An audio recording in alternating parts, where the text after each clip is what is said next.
Welcome to another episode of the Lancescurv Show. We're here once again with a guest to celebrate a 1 year anniversary of our show. And her name is Atkin. And on this day in 2017, we had a fabulous show which covered targeted individuals, gang stalking, and so many other topics. And she broke it down really great. And there was a lot of responses to that particular show. And I'm just overwhelmed in a good way that we can be back again. And we were so blessed to have a year go by and to accumulate so much more knowledge and to be able to sit here and do this once again. Ellen, I know you're there. I don't want to hold back any longer. You're here. The people want to hear from you. And introduce yourself, sweetheart. Yeah, okay. Hi, Lance. Hello, audience. Hi. Thank you so much, Lance. Yeah, that was a great introduction. And yeah, you're right about all that. And I'm happy to be back for sure. And it's that year. It's a great marker. It's a great time to talk again because so much has happened, and there's been so much progress in my awareness and my understanding since that time, and I'd like to share it. So thank you for letting me do that again. Right? Thank you. And let me make a correction. Yeah. In a few hours, it's going to be a year because we did the show in the evening. I think the late afternoon or early evening. So we're not there yet, but yeah. Sorry to break our bubble. Okay. But yeah, we're on a year. It's the same day last year, so it's no problem. We've got the fuzzy edges on the window going. That's fine. Okay.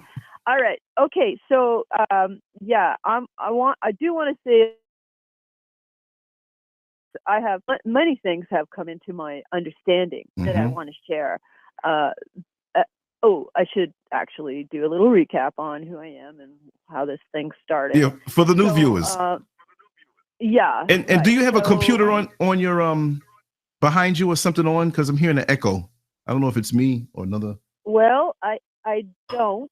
Okay, no problem. It's minimal. Tablet with me. Okay. It's minimal. There's no problem. I could move. That's the only thing I can do is move. No. If you're comfortable right there, stay right there. It's no problem because we can hear you. It's really on my side. I don't think anybody else can hear it. Okay, good. Okay, great. All right. So, yeah, back to that little intro. Yeah. Okay, right. Okay, so my name is Ellen Atkin, and I'm 55 years old, and I was born and raised in Canada, in Southern Ontario, in like Toronto area. But my mother was from London, Ontario, and my father was from Windsor, Ontario. And these are recognized MK Ultra hotspots, like huge. And Quebec. I was born in Quebec as well. My father was teaching at the Royal Military College, where one of the false flag terrorist attacks happened a few years ago in Canada. Yeah. And I don't even know why my father was teaching there because we weren't in any way associated with the military. So there's many clues about, or many tie-ins, many breadcrumbs with my story that I'm still trying to piece together. But that's outside of what I have actually pieced together because I'm coming from the outside in terms of my experiential relaying of information. And that's because of what happened to me. And so I'm aware of some things that my family was targeted by MK Ultra. I'm aware that I was always aware that my mother was part of the UN Cameron MK Ultra mind control experiments in Montreal at the Allen Memorial in the 50s, which is public. It's totally public. I was always aware of that. I was aware also that my father was part of, or was a mental patient at some point during his life, had mental problems as well. And, I was aware that My brother died when he was 19, and my sister went crazy and ended up getting acquitted for not guilty of murder by reason of insanity. So even early on, I'm not aware of all that. You've been through a lot. Yeah. Yes, exactly. That's what I remember. Yeah. So what I don't know, and this was prompted by this picture. So many things changed for me in 2015 when I found this picture on the internet. Now this is that picture of the girl. It's a famous picture of a young girl lying on a hospital bed with some signs behind it that says "strain all urine," and she's got some apparatus attached to her head and her chin. Now I don't know what this is really. There's some speculation that it's like an early form of traction, but in any case, it has been used as the poster child for trauma-based mind control experiments on children. That's what this picture has been used for, and thousands of times. Since it's the first time I found could trace it back doing my internet research in 2015 was 2007. It showed up on a Japanese blog, but that's not, I don't know if that's accurate. And it's since changed because Google's constantly changing. Oh yeah, its sites and its ranking, right? I check it out quite frequently to see what's happening. But that picture is kind of like the key for me and many other people. It's a method of communication. It is how I attract people now to my blog, which is where I get my message out. I don't have much of a message stream because I'm actually more of a real live person doing real world things. Like I have my business, which is kind of most important to me, right? I mean, you got to look after yourself, right? So that's what I'm actually an entrepreneur, like I'm a business person, artist. So that's the most important thing. So that's where I pour most of my energy into. That comes first, right? Right. Self-preservation. So I am not exactly. So I'm not putting like all my entrepreneurial energy into correctly marketing this subject of MK Ultra and healing, which is my goal and the goal for humanity that I think humanity should have. However, many of the survivors and interest in this topic, which has grown exponentially in the last year, let's note that, right, Lance? Exactly. MK Ultra is everywhere now, right? But I'll jump back to that. And that was one thing I did predict that came true. Okay. And I had a good streak. So then so now, so that picture, I recognized it as me. Like I did. When I saw it, I was doing research into MK Ultra. I started it in 2013. I never really ended it. I always was in it, but I didn't realize it because I had turned so many of those receptors off because I had to for self-preservation. I chose that. But I got to the point where, in my 50s, I'm like, well, I got to do something about this. My mother was long dead, same with my father, and I just needed to know. So I started doing internet research about this subject, and things came up. Right. One was these lawsuits that continue to come up regarding these experiments done in Montreal by you and Cameron, which is the only, not the only, Frank Olson is another one, and he's the basis of that TV show Wormwood now, right? And that's like every day there's 3 or 4 articles published on that about this TV show based on MK Ultra. Of course, there's Stranger Things. There's a whole bunch of them. One of them that I enjoy a lot is Dirk Gently's Holistic Detective Agency. That's based on MK Ultra as well, but it's one of the more entertaining takes on it. It's more enjoyable. I don't like it when it gets all gruesome. That's just like that. I'm not into watching satanic rituals performed on TV. Like, I'm just not. And that's happening on I don't think that's my favorite thing either. Yeah, exactly. Let's get the Cheetos and watch a satanic ritual. Let's watch some blood and babies being killed. Exactly. Yeah, eating people's hearts out. That's what happened on that show Magicians. But there are people out there like that. And they think that this voyeuristic, like, it's like watching, it's like feeding people to the lions. It's like the Roman amphitheater type of vibe. It's that. And that is not good. That is not something that you want to participate in, because that is feeding the parasite, basically. And this is, let me just get right into it. So this is one of the things that I have uncovered, deduced in the last year because I come from the outside in. I don't have many memories, like waking world memories of what happened to me, like that picture, for instance. I don't remember being there. I will say that I am 99.9% sure that is me, simply because of the experience I went through when I saw it. So I saw it on my smartphone as I was just relaxing in my bed, looking at the subject matter and flipping through some article, 10 fun facts on mind control. It was one of those things. And I saw the picture, and a feeling came over me, a strong feeling. It was a warm, fuzzy feeling, in fact, when I saw the picture. And then I just kept looking at it, and I looked at the eyes. And when I saw the eyes, it went like click. It was like, oh, that was like, oh my God. And that's when I saw it was me. I'm like, oh my God, those are my eyes, right? Now, remember that I'm a photographer, and I'm an aerial photographer now. But before I was an aerial photographer, I was a portrait photographer. So I am aware of this ability I have. I'm not sure if it's, translates to everybody who is a photographer.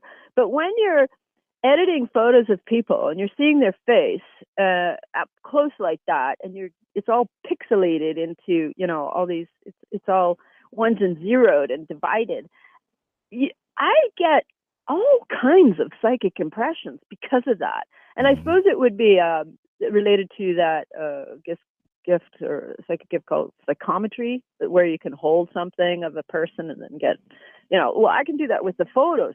And so that I've noticed that happening. So I have that ability, and I saw it in myself. So compound that with the, the fact that I did recognize myself, or maybe that's why. So I think it is me, right? But anyway, and there's many, breadcrumbs that lead to it as well. Anyone could put the pieces together as I keep dishing out, but I'm not doing it to make people believe that picture is me. I'm voicing myself because there's a much bigger thing happening to everybody that people, want to be saved, basically, right? Like that we're in the tribulation, the end times, and that we're, these are times of great concern, and there's a whole lot of negativity, evil going on, and then there's a whole lot of people wanting things to right themselves. And this big ship, right? It's like, who's steering this ship, right? So this is how I come from the outside in, because I have relied on this outside my whole life. That's how I got by. And to some people, that's why they think I'm crazy, but crazy in a good way, or inspirational, eccentric, all that, right? And that's part of what my family was like as well. So it is hereditary, and that's what you do. That's what people do when they go through these experiences or head injuries. You'll notice that most people with head injuries, they're constantly trying to put the pieces back together. Exactly. And and so their minds are like all over the universe, like their soul and their minds. They're everywhere because it was shattered, right? So the pieces of themselves literally are all over the the universe, the cosmic universe, the soup, the stew, the the medium in the medium, which we are all part of. Okay, so that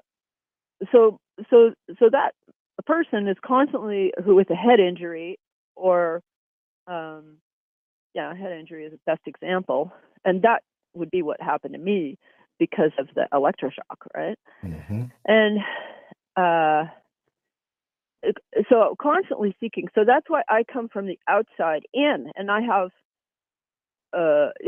it's enough to make you go crazy, fill yourself with despair, da da da da. You got people who don't really care about that are like doing fine. You're going, why isn't that happening to me, right? But that's how I grew up. That's how I spent, and I found a way by the time I was in my 40s to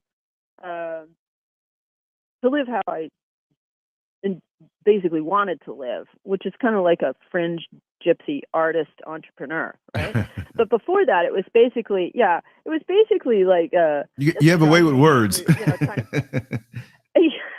Thanks.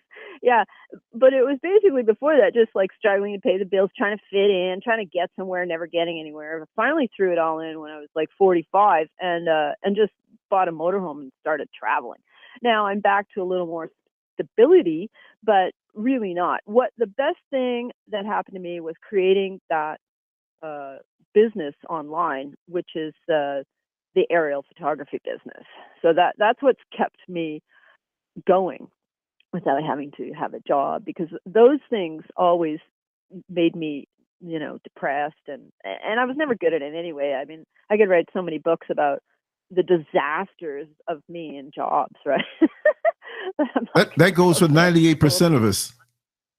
Yeah, exactly. Myself included. But yeah, but you're somehow you work this one, the one you got. I'm pretty sure. I think of you as this like preacher on the, connecting with people. You're pretty much right. I don't preach, but it's like, folks come to me and we vibe and we vibe and we vibe and we vibe. So it's like some of the times on the bus is like they should be talk shows, because you have guests that are coming in all the time and they want to join the conversation. They want to listen. Yeah. So all day long I'm talking. So I'm like, well, people don't know. I wish I could put a camera up there and, have a all day live stream. Right. Exactly. And I think, people need to be more acknowledging of this type of action that goes on. And I do, because whenever I get on a bus in Vancouver, I do the same thing, and it's so important. It's really important, and that there's so many people that are way more open and aware and connected to spirit and seeking and wondering and full of questions than the regular media, even the alt media, projects. Because you're there every day, you see it. You are one of the actual true workers, I hate using it, light worker, right? That's instead of the fakes on the internet that are, so many of them are fakes, because they actually use the work that we do and translate it through the medium, which is a small little point compared to the reality of the world we live in. Right. Okay. So back to trying to stay on topic here. No, we're good. We're good. This is a conversation, and everything comes out better when you free flow. So don't think in bulleted points. Just you flow. Yeah. Right. Exactly. Yeah. Truly. But I do have this thing I want to say. Right. Because I have some things I want to get out. Okay. So back. Okay. So that picture, and then the last year. Okay. So well, actually, that was 2 years ago that picture came out, and I had the interview with you a year after that picture came out, a year and a few months, right? So I had been integrating. I had been doing some interviews. I had a 6-episode show with Laura Cross. I was interjecting on a lot of online commentary And most people didn't like that because I'm quite boisterous, right? When I interject, and I really like throw. You're enthusiastic. I throw like a grease pig into it, but this is one thing I found with the narrative on the internet, in the media, up to this present day, that there is quite a lot of on the subject of MK Ultra and the survivors and the gang stalked and the people coming forward, the people that are that are going public, the whistleblowers, the informants. Okay, because this is important. Like I just did it. I went out, oh my God, because of that huge awareness, awakening. It was such a point for me seeing that picture, and then all these all these pieces of the puzzle that were out there, all of a sudden found places for themselves in my construct of my reality. I was excited, and I was also guided, and it started to make sense in the most outlandish, profound way possible. But that's the world we're living in. That's exactly what people sell all the time, right? And that is actually, the difference between,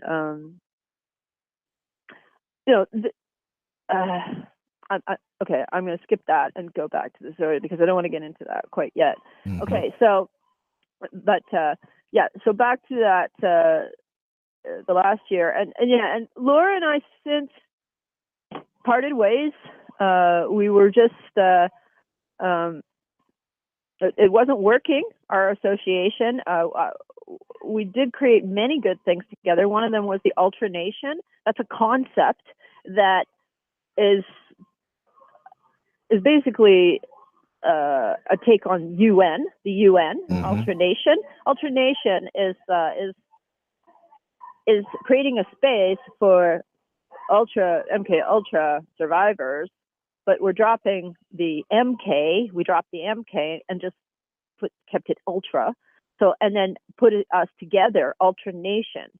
So this is that's what the Ultra Nation is, and of course the anagram is UN, and UN in the Sumerian cuneiform logograms means people, right? Mm-hmm. It does.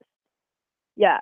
So this is part of my study in the last year that has actually provided me with the master key for understanding everything that's going on, which is the understanding of the language, the exegesis that's been done by Dr. Scott McQuaid, with, using Sumerian cuneiform and all other languages, how he decoded the Bible into what it really means, using these words, and how it relates to the creation story, and of course our time presently here now.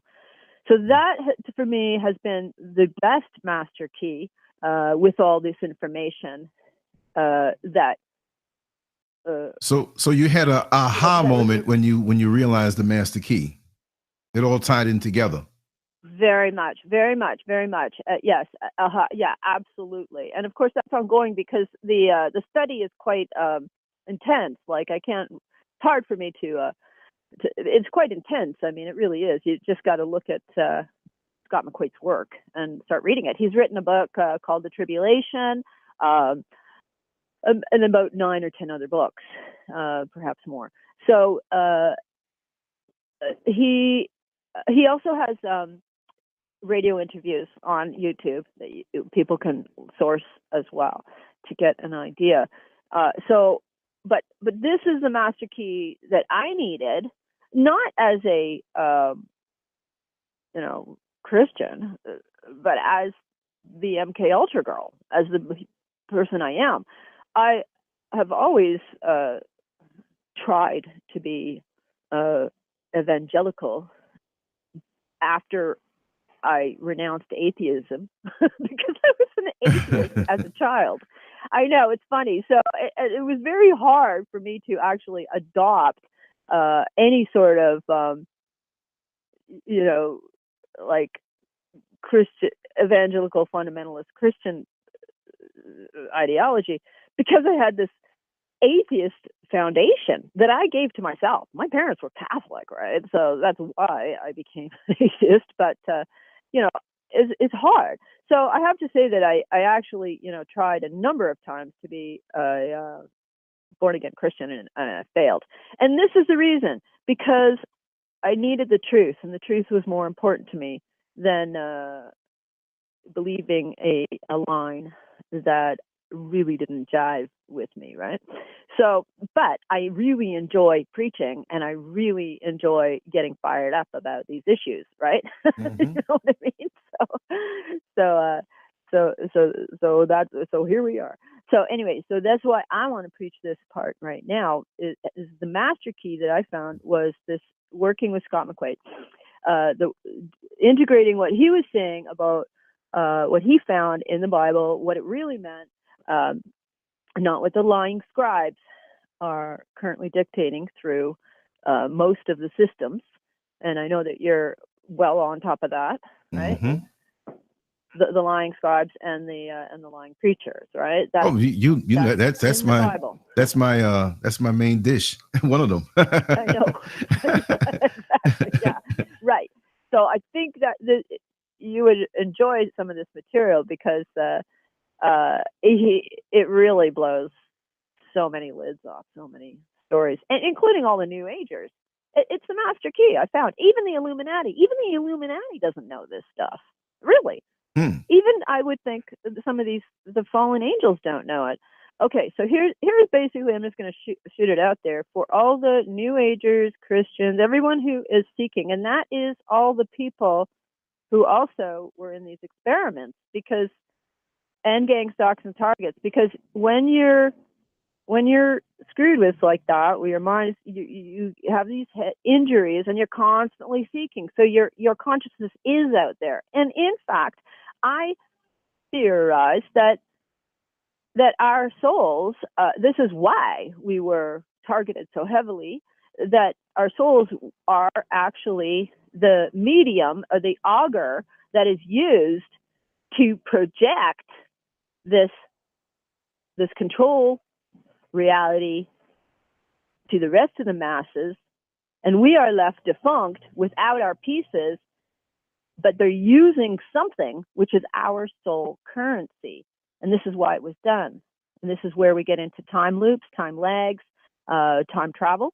That's interesting that you would say soul currency, like also soul current. The electrical vibrations that come from us, they'll ride on that, because we have so much energy.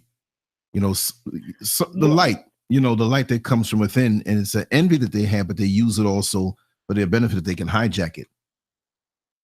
Exactly. So that's what happened. I'm with you. Programs. Yeah, that is what happened. And it like, so the people that are more aware of it, that are coming out now,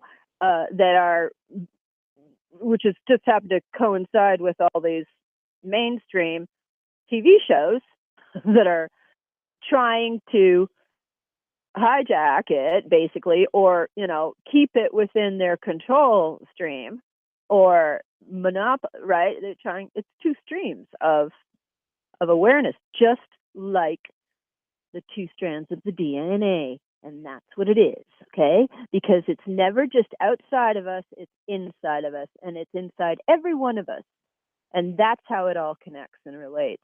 And that is the DNA. So this is what the Illuminati doesn't understand. This is what the New Agers don't understand. They certainly talk about it around and around and around. But the master key, sorry, my cat just had a little spaz out. Okay, the master key is this, is the two-strand DNA, and that it is actually not supposed to be wound up like that.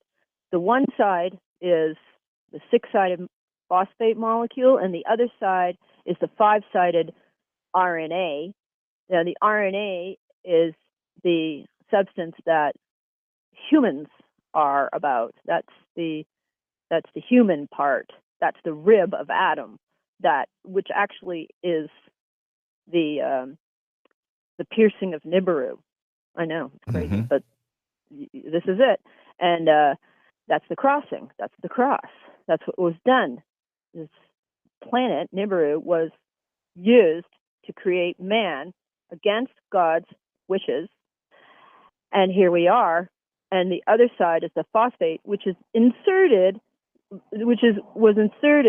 unlawfully, and it is, in fact, the substance of the fallen angels, namely one, Lucifer, right? She's the one who did it, and he's a she. She masquerades as a man, but that is her original form, apparently. And I'm convinced. I've spent a year now reading this information. So that's what DNA is, all coiled up like that, and that's the big secret. That's why there is some awareness of it, but even at that point, in the Illuminati, they don't actually get down to that part of it. So, but that's why the Mormons have the blood banks, and we don't even understand. But that's why they track us, is because they know who we are. Now, I postulate that, there were supposed to be 300 angels that came down, with Lucifer, and so they all have different qualities and different gifts, you might say, or whatever. And so that they inserted themselves into this original clone, which was Adam, which is the same as Jesus, which is the same as Osiris and all these other early creation myths. They inserted themselves because that's what Lucifer did for the fallen angels. She apparently died to create herself in the vessel of man, so that the other angels could live through us and use us, so that we're the slaves. And that's what it is. It is a creation story, except it's reversed, which is like everything in the Bible and how we've been told, right? Yeah, I know. Right. So I'm just going to keep going. No, keep on going. So just flow. Yeah. So this DNA entwining is what is separating. So the repentance, in fact, means separating the 5-stranded DNA from the 6-stranded DNA. So that is what it means, and that is what this unraveling, uncoiling, fixing the things about the system is actually being done. That's why the parasite, which is us, which is within us, is constantly reinserting itself, reforming, in order to adapt to continue to foil any attempts to make life better. Because that's what happens. That's what's happening. My whole life, it's like nothing's gotten better. I mean, it has in little ways, like, convenience sort of things. But in terms of this spirituality of like people, sort of, the system does not support a spiritual renaissance, let's say. Well, it's going to resist it. It's going to resist it because it thrives on the ignorance and the darkness of the masses. Yes. So it doesn't want to. You're a threat. You're a threat to its rule, and people can't see that. We can see it in certain physical manifestations between people on a job or a neighbor or some type of confrontation or some kind of sustained, confrontation. But we don't see what's happening on the spiritual plane. We just see what's happening on this level, but this is a reflection of the bigger, more intense thing that's there that we don't see. And that's real. Right. Exactly. And there's this curtain, this glass ceiling about you can't go any further than this, or you're going to be woo-woo, or you're going to be, into this unproven realm. Well, that's just all a lie. The potential is there because of the war between the good and the, it all came from God originally, because that's what Lucifer did, was try to steal God and create us. And this is where the monarch programming comes in, the symbolism of transforming from the larvae to the butterfly. It's because that's what the whole thing is. This is what the promise was, which will never happen, of humans, us, transforming into God. And this has been equated with ascension. in the New Age world, in with the AI, whatever they're trying to do to make us, one with the machine. It's just as though we're going to elevate, transform to the butterfly, and that's what the symbolism in MK Ultra is all about, monarch programming. So that's what it is. That's what they're doing. That's what they have always done, because they want to avoid being found out, avoid being pinned, as the guilty parties for doing these horrible things to people, and B, continue the slave race in order to continue the operation, because there is no end to it. It will never happen. We will never transform to the butterfly. This is the deceit. This is the prime deceit. And this is why so many things that people hope for in, sincere ways, including many Christians, like this false rapture thing, that will never happen, because it's part of this deceit that is meant to keep us in this prison as to continue to be food for the fallen, who are one and the same as the Archons, as the Anunnaki, as the Reptoids, as the Draco, one and the same. Yeah. The fallen. They are the fallen. Yeah. So I laid eyes on one several years ago, about 20 years ago. This time 20 years ago. Yeah? Oh, yeah. A friend of mine and myself, we saw this thing. We glimpsed it quickly. We were in the car driving, and I've spoken about it several times on this program, but we don't get high. We don't get drunk. It was 3 a.m. We were a little fatigued, but we weren't that tired. We were up. We were driving down the street in Jamaica, Queens, and we see this image, this glowing thing walking across, but it walked, but it floated kind of. It's like when you're walking on, what is it called? The escalator, but it's flat, like in the Atlanta airport. It was just going, moving like that. And it went from the right to the left. It had to be at least 9-10 feet tall. It was fiery looking. It looked to have a long flowing type of, not a gown, like an feminine thing. This was a masculine entity for sure. Sure. And it walked across, and we looked at each other, and we knew it wasn't from this world. And I'm not going to stop talking about it.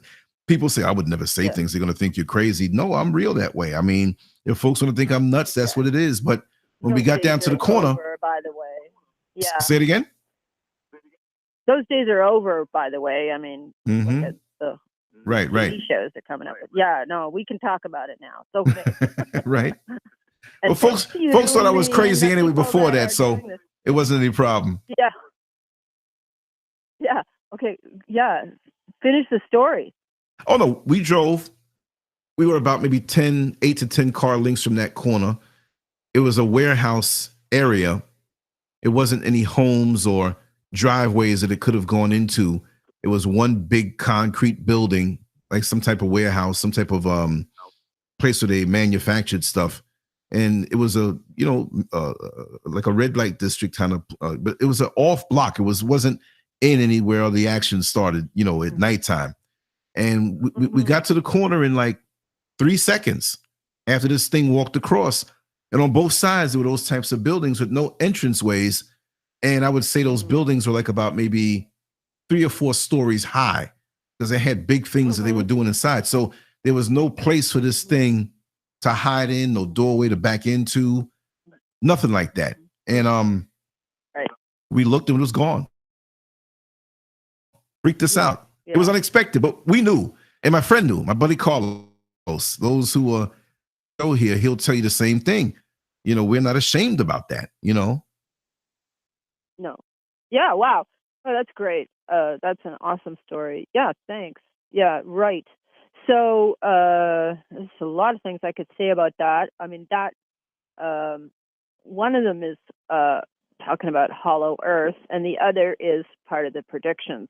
So part of the predictions is for 2018 is that the separation will continue to increase. So the separation is between that world that you saw, and the world that you and I and many people try to create by resisting that world, right? But with truth and through the mechanism of repenting, which is separating the DNA. Remember, though, that it's not outside of us; it's inside of us, and it's constantly trying to morph, just like a parasite, and reinsert itself.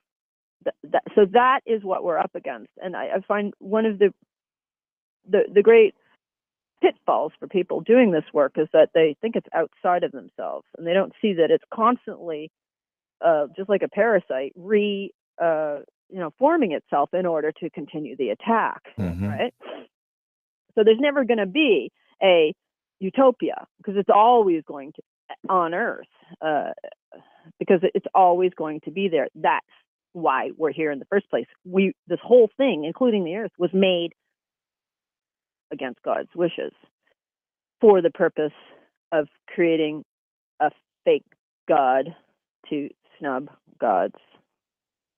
the real God, not the fake God. Even the word God is meaning the fake God, but I have to say the real God. A snub, right? That's what the whole thing's about. So, and we're trapped. Apparently, our souls are trapped. And then getting back to they were stolen, but there has to be, I think, they were stolen, but there was also an agreement made in order to come through, especially at these times now, in order to do this work, in order to get out and help others get out. Because I certainly don't want my soul to be, eliminated or garbled up into this nonsense. I want my soul, my spirit, to be free to go back to its first estate. Now, I'm aware of my spirit because I've done so much work on the astral planes through my dreams and through some of that plant medicine. I've done that. I've done a lot of that. It just came to me naturally. Well, I guess because I was involved with these projects, which is exactly, that's the medium, that's the field, is the fourth and on up dimensions.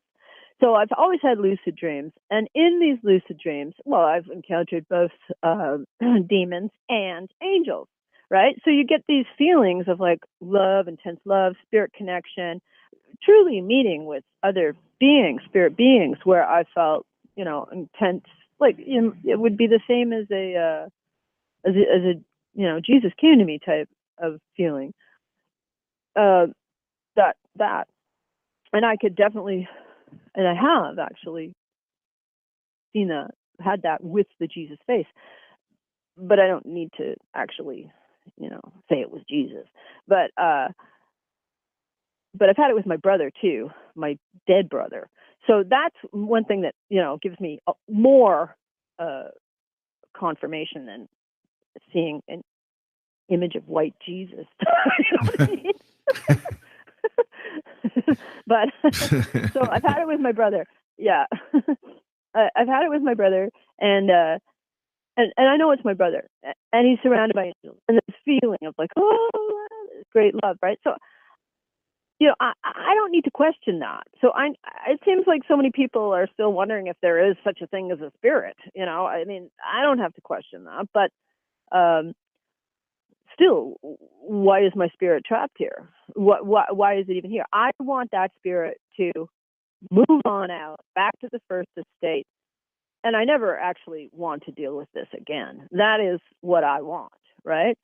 I never want to deal with this thing, Earth, whatever. Now, yeah, I would like to have, things better on Earth. Yeah, where's my utopian society? Where's my,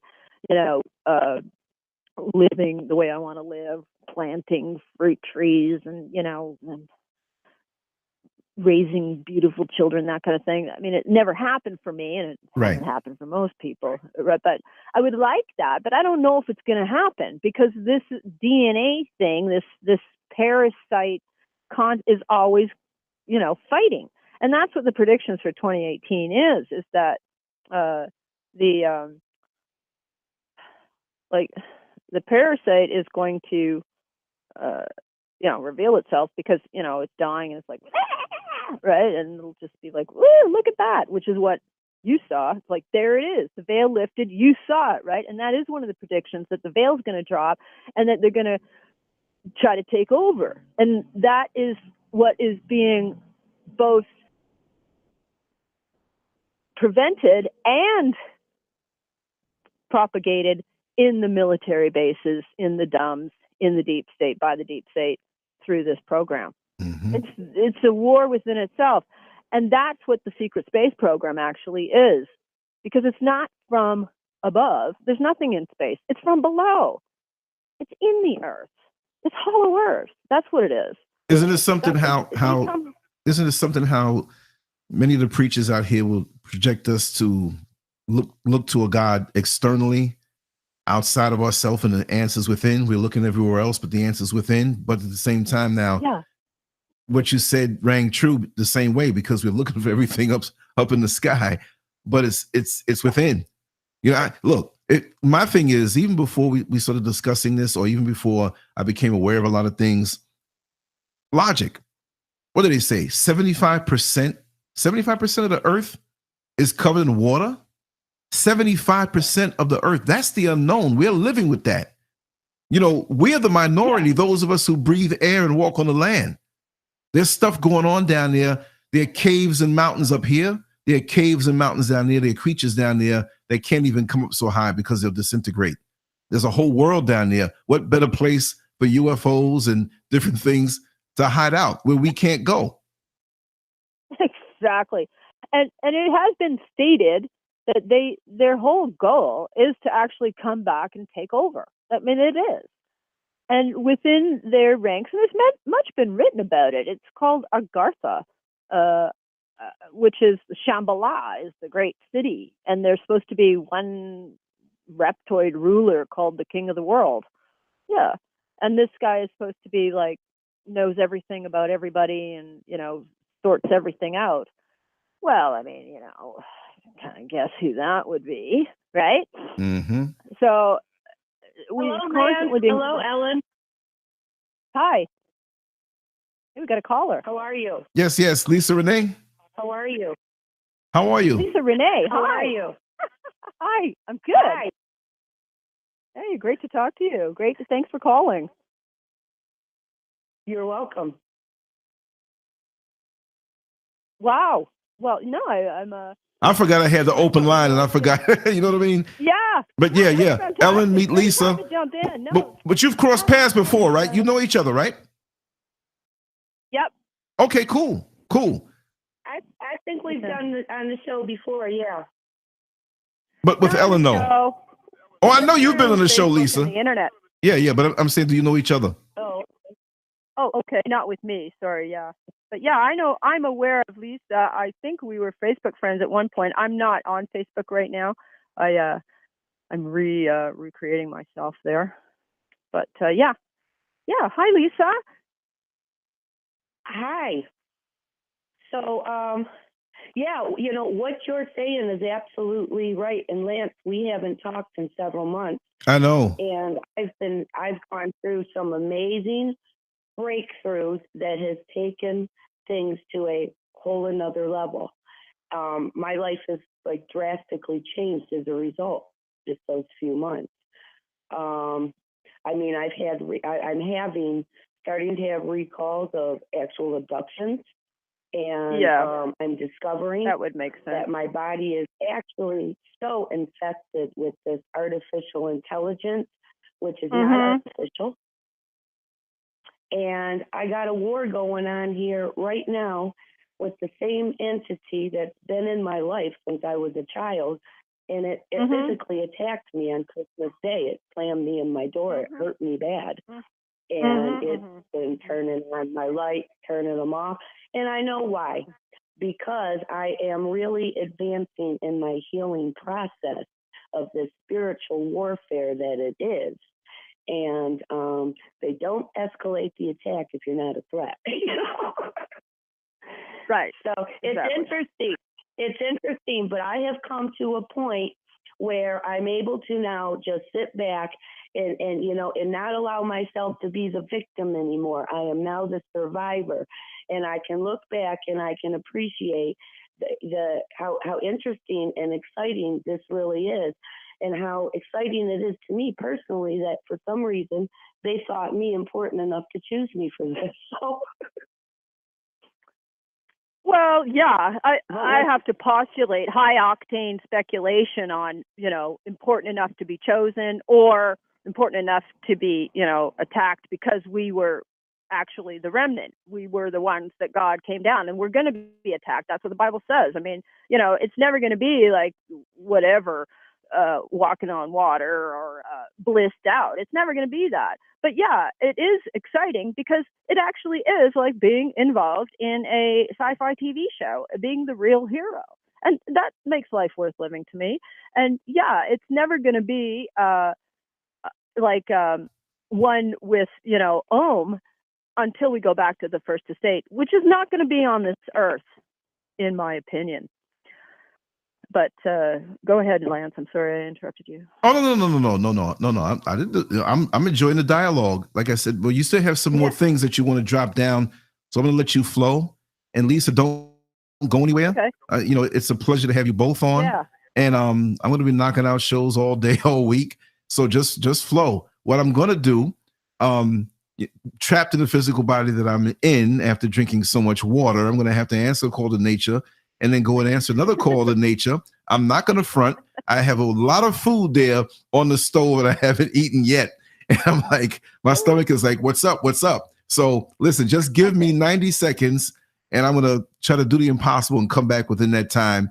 And yes, for those who say I'm rude when I'm eating, there are many people out there, they see me eating, but they don't hear me, but they say, you're so rude. I'll hit the mute button while you guys are talking and I'll come back and get some brown rice pasta with some vegetables. Oh my God. Yeah, no, it's like I'm joining you for dinner. You're joining me for your dinner. Absolutely. What they have to do is have some way.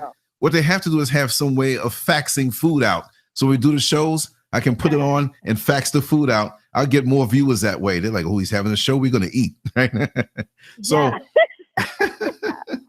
so let me take myself over here. Continue talking. Okay. If you don't hear me, it's because I stepped away for a second. Okay, great. Well, that's awesome. Then, you know, I got Lisa Renee here, so don't worry. Take your time. Enjoy, okay? Okay, no, I'll be back. I don't want to miss this. I'll be back. All right. Yeah, no, right. Okay. Okay. All right, great. Right. Okay. Yeah, here we go. Okay, so.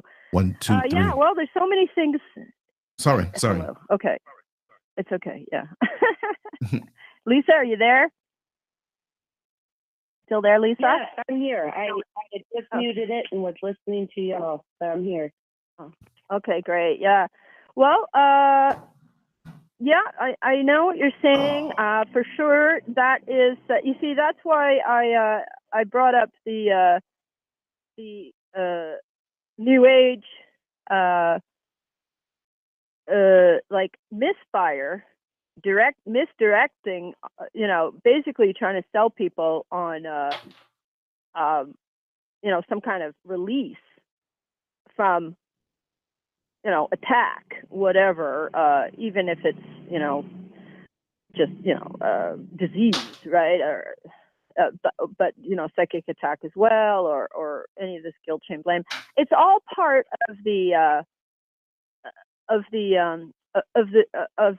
of ourselves as beings. It's being a human. So the only way to actually separate it is to be aware of it constantly and separating it yourself with your intention, with your mind. There's no difference between white and black magic. It's just the intention. A good white magician, the only reason they have to know all about what black magic is, because the only reason there is a white magician is to counter black magic. So they have to know all these horrible things, right? They have to know the magic. But the magic is actually what made us, what we are, but it's hidden from us because we're not supposed to know, because we're supposed to be the slaves of the fallen. And the fallen, the magic is actually what the first estate people, spirits have or had when they're, you know, in the real heaven. And then the fallen came down and said, no, we're going to create our own God. And that's what the humans are. Parasitic flesh sacks supposed to, transform into this butterfly, this AI thing that's never, ever going to happen. So they were all fooled. Every one of them was fooled. And that's what needs to be told to people so that they will, stop going down these false roads where it's just another dead end that will, allow for a new version of the parasite to keep reinserting itself, right? Because it's always going to reinsert itself. So it is like, that's the nature of duality. It won't leave while we're on this plane. That's the thing. What do you think? No, it won't. No, it won't leave, because that's actually what this plane is for. And what I have learned as a super soldier, because that's what I am in. I am in the Super Soldiers program, and I have been now. This is 5 decades.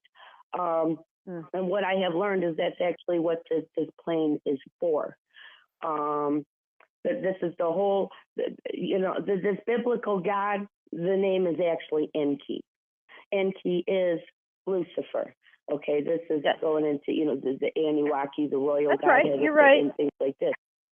Lucifer is that light of the world, and calls himself the father of this world, who is not the devil. That's a distraction. It's not another name for the devil or for Satan.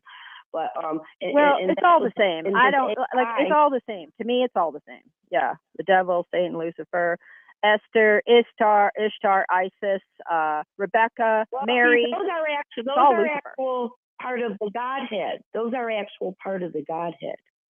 No. That biblical God that people think is like one singular source. No, it's a whole Godhead. It's all different. This is where the work of Scott McQuaid has done this great master key work to decode all that. So I recommend people read him, because this is where it gets all mixed up into what it really means. So like Lucifer is actually Mary. Yeah, and Mary is the mother of Jesus. And so that's why people pray to the Father, because the Father is the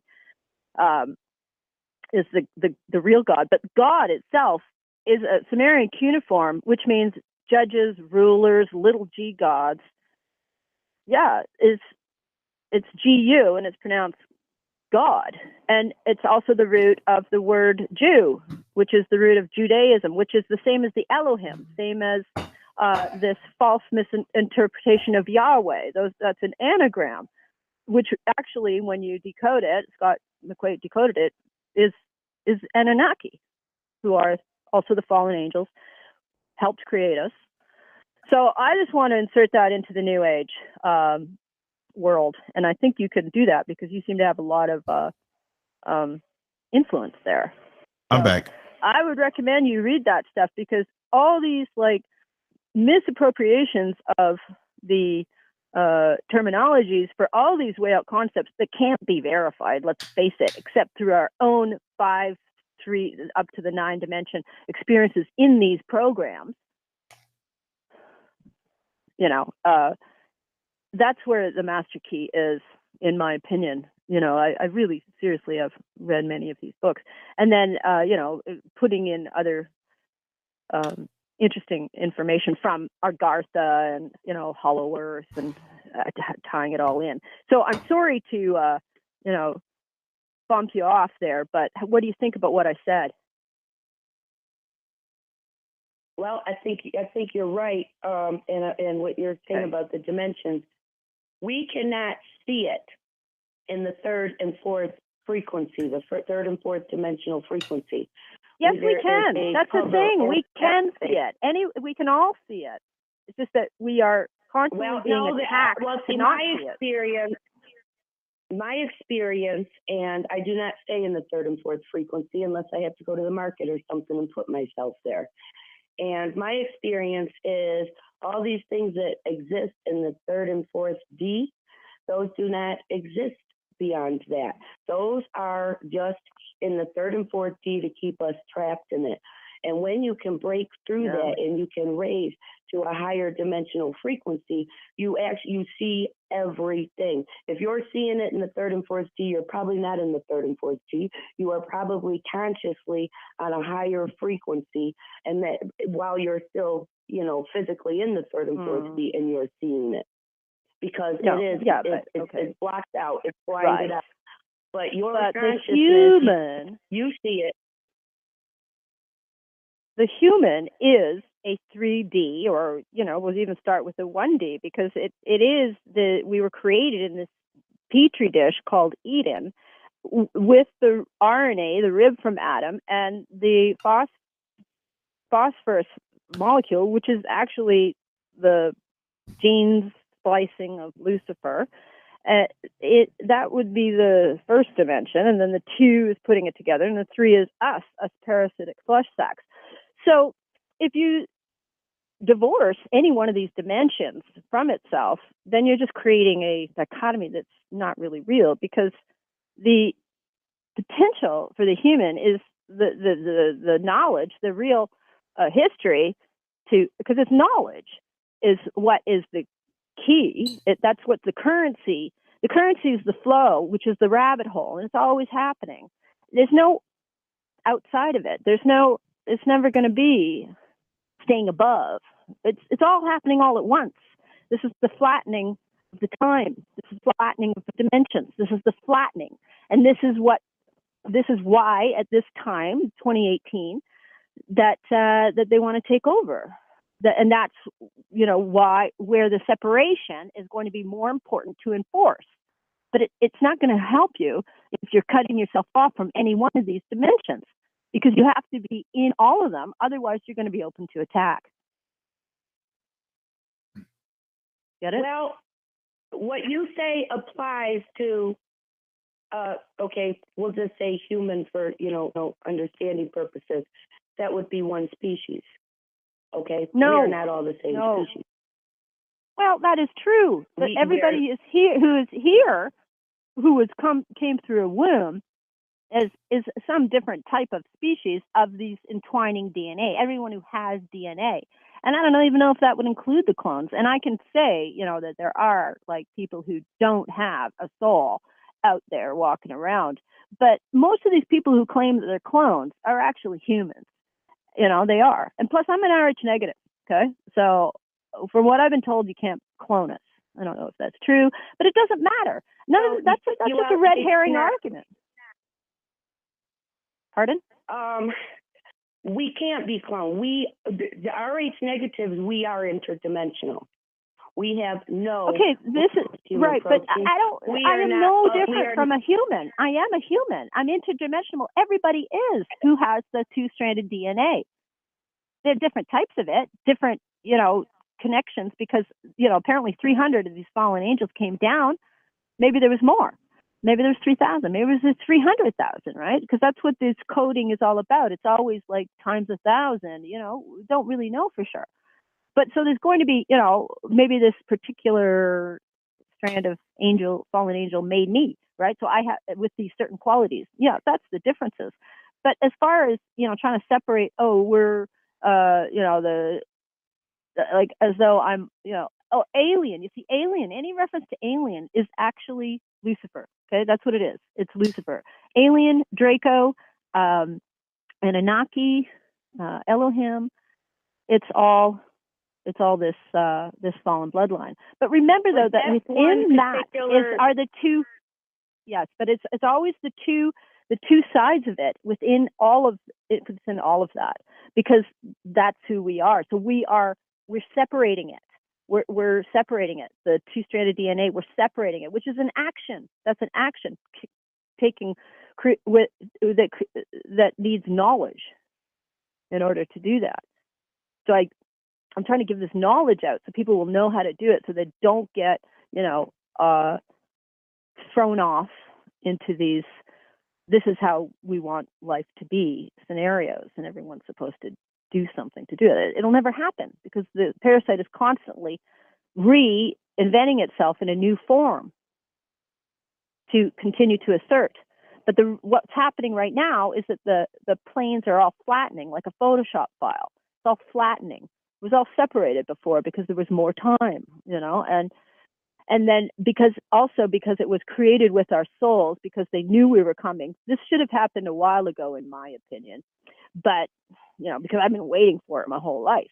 But, you know, according to the Bible, and there is another prediction for the 28th of January, it's like biblical, you know, tied in with astrological events that will begin the actual, you know, unveiling. So we may see what Lance talked about 20 years ago, what he saw, and what many, you know, people have witnessed through whatever means, you know, through dark magic or light magic.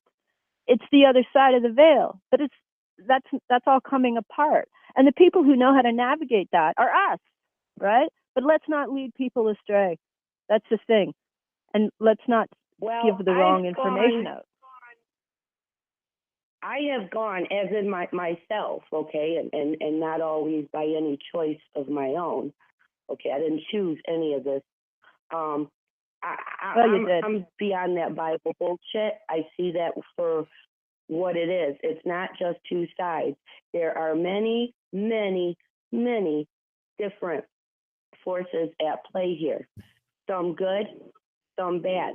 While Enki is the father of this world as we know it, where this earth plane, this 3 and 4D, where Enki is the father of that. It's not just two sides. There are millions of galaxies out there that so many we can't even comprehend. There are millions of different. Those are dimensions. They're not galaxies. They're dimensions. They're not galaxies. They're not out there. There is no space. Okay, they're dimensions. I've been places. I've seen things with my eyes while through dimensional wormhole. Yeah. Yes. However, the point is, no, it's not just cut and dry like that. It's not just Lucifer or not. No, it's not that. It's not that cut and dry. Well, that's why you need to understand you need to cut the truth out, and that's why you need to decode the Bible. But it is a creation story. It's just reversed. No, the Bible is completely irrelevant to me. The Bible it shouldn't be. It shouldn't be, because you need to know the stuff, what it really means, because it's the master key. And if you I do know. In my opinion, I've been there. In my opinion, if you just leave that out, you're leaving out the master key once it's properly decoded. Not what the preacher on where I've been and what I'm speaking based on. I hear you, man. I was an atheist when I was 5. Based on what I've actually been seeing. I'm speaking exactly, but you're a survivor. But you're a survivor, right? You're a survivor. You're a survivor from the program, right, Lisa Renee? You are, right? You're a survivor from the program. Yes, I am a survivor. Yes, I am. And right. I never got that from your information. I never, when I looked at your information, it's not something you revealed. That's not something I could find. I thought you were just a new age healer teacher, right? Who was, Oh, no, I don't know where. Yeah, like you see, I'm talking more about these people who are actually survivors, who are like, survivors, and they're coming out as whistleblowers, public informants. And I get that there is a healing to be done. Absolutely there is. And I get that there is methods that we are aware of that other people aren't. But I don't get that our particular window is going to be the patch for everybody. I don't get that, okay? And I get that it's important to us. But have you noticed there are so many divisions within this survivor community in terms of our, awarenesses and our beliefs, basically. It's this, it's that, it's that, that, is that, that, da, da, da, da. Those are all programs. Those are all programs within the program, because we were shattered and our consciousness was flung a million pieces into the universe. So we're all trying to put that puzzle together, and it's not together because we're not back at our first estate. None of us are. yeah, sure, all well-intended people, which I would say make up the majority of the population, do want a better world. But we've all been continually led astray. And the proof of that is because we aren't at that better world. We aren't, there's still no place, even in the best place to live in Canada or in the world, which is Vancouver, in my opinion, and even says so on the license plates. But it's one of the toughest places to live. It's full of corruption. It's in a crisis for housing. A one-bedroom apartment is $1,300 a month. I mean, that's not, actually the truth. That's not a good place to live. So it's about cutting through the truth and actually separating it all the time, because it's going to change in order to keep reinserting itself, to continue the lie, to continue the enslavement. When's it going to stop? Well, the only assurance that we have is that it will finally be destroyed in the tribulation. So all these working towards the better day come, the crystalline body, the saline, whatever, the fourth dimension, those are all red herrings. That's all part of the lie to get us to go from the larvae to the butterfly, which is the actual MK Ultra Monarch programming, which is the same programming all through history. So the Egyptians, the Pythagorean cap represents that. The parasite is the little ball on the toque, the little knobby that hangs down. That's the parasite, and that's supposed to be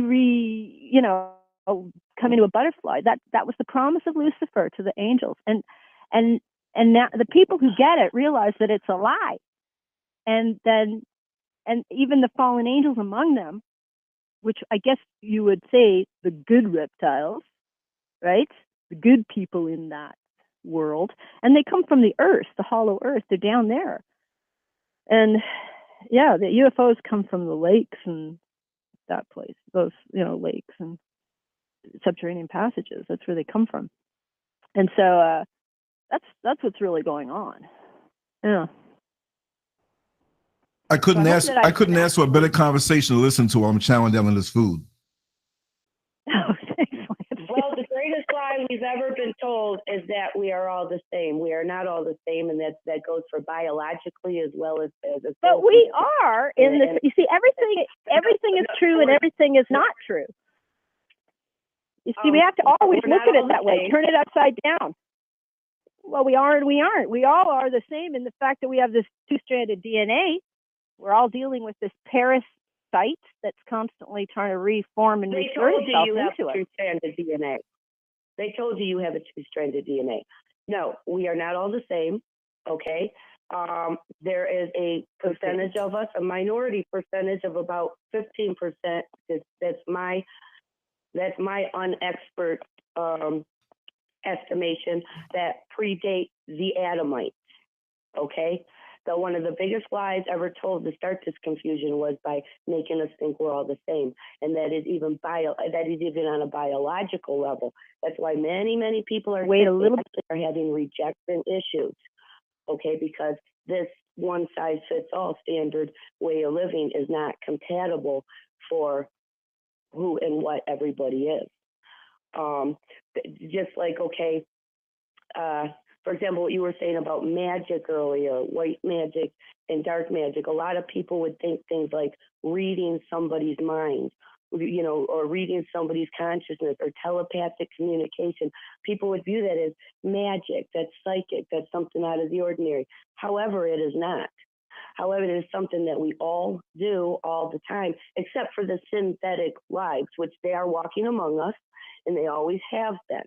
Okay, but that is something that is like a natural occurrence. The difference is the people who actually recognize that and know what are their thoughts and what are not their thoughts, know what they're thinking versus what is telepathic communication. Because a lot of times people don't even recognize or know there's a difference because, all that stuff is put on some kind of like supernatural special realm, it's been tabloidized. But for the most part, everybody that has a soul, those are things that they're doing all the time. It's just a matter of learning to recognize it. See, all these things we've been lied to about all these things and about who we are and what we actually are able to do as part of keeping us trapped in that 3rd and 4th D frequency where we can't see everything else. We see 3 and 4D images. When we raise our frequency above that, all the spaces start to fill in and we see everything that could not be seen before. And it fills in the whole picture.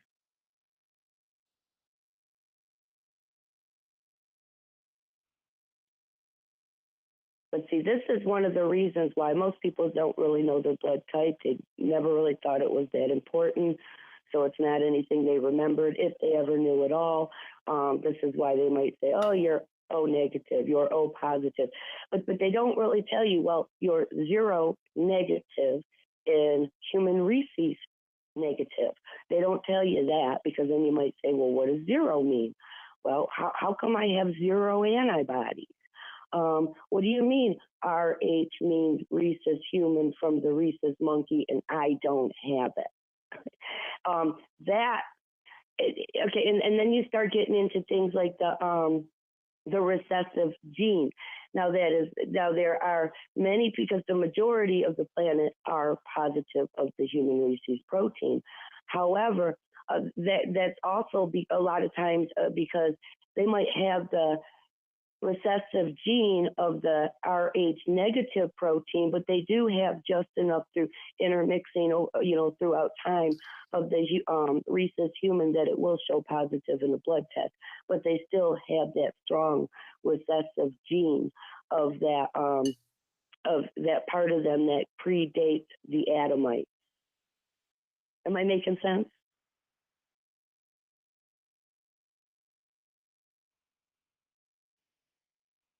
Did I lose you guys? I'm right here with a mouthful, trying not to be heard chewing. No, we're both here. Okay, I didn't know if I lost you. No, but sometimes there's a delay because I guess the VoIP phone you're on will have a slight delay. And we're joined in, we're in different parts, of the world. So there's a little slight delay sometime. But continue on. Oh, okay. Hey, Lance, but yeah. So Leia. Hi. Oh, I'm high, all right. I'm high off of this food. I know you've been here for a little while with Ellen and Lisa Renee. Introduce yourself. Yeah. Hi, you guys. My name is Talea, and I am an online vlogger taking some time off right now. Yeah. And I just want to chime in and get some background. I'll be right back, yo.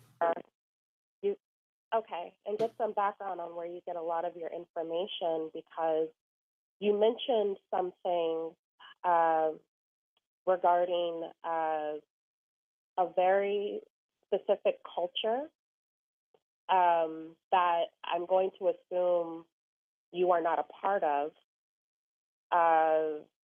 You brought up a couple of deities when you were talking really fast. You had mentioned Aishat, but you used the Greco-Roman name of Isis. And you also correlated her with being Lucifer. So I'm really interested to get an understanding of what you mean by that and where you got that information, how you kind of tied that together. Where does that come from?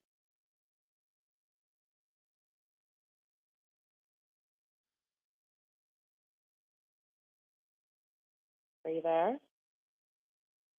I'm here. I don't know what happened to everybody else. Oh, okay. Well, that stepped away. Did you hear my question?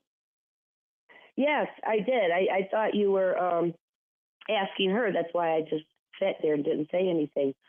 I don't think I said that. Lucifer has Is she there? Does she want to answer this? Because I feel it was directed towards her. Yeah. Okay. Okay. My answer, okay, which may or may not be correct. I mean, I'm not the expert on all of this, okay? But Lucifer has many, many different names. I just call him Enki. I just call him Enki. And but at the same time, like there's all these gods make up like a godhead, these demigods. It's not the one singular God that's in charge of it all. Like we've always been told to believe, like, you know, the Bible would lead us to believe.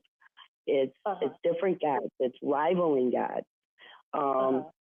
And I do know that all these earthly religions, all of them, every single one, even the ones that we don't think are related or similar, they all worship Enki, Lucifer, all of them. That's the way it's all designed, to keep us worshiping him, who is the father of this earth, to keep us worshiping him and to keep us under his control. And because of that, I